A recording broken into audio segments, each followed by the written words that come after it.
Hey guys, TNT here.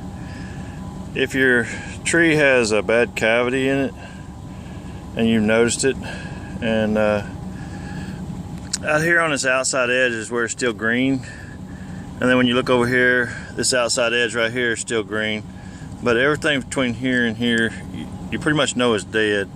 You can hear the sound of that and you know it's dead.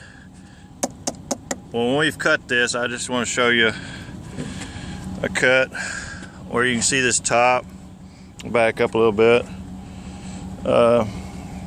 Where you see the orange out here, this is still green wood coming around. Where you see this yellow wood in here, it's doty. See how you stick this knife in here?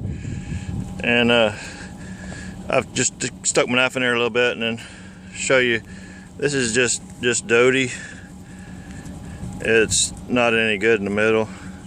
That's how big this cavity is. It's all this yellow that comes across.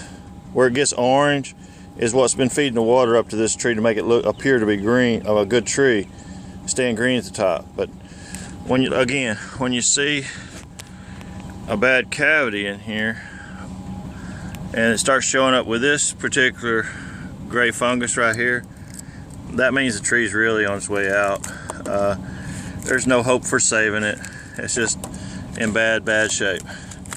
Anyway, again, TNT out. Just trying to help you guys. Bye-bye.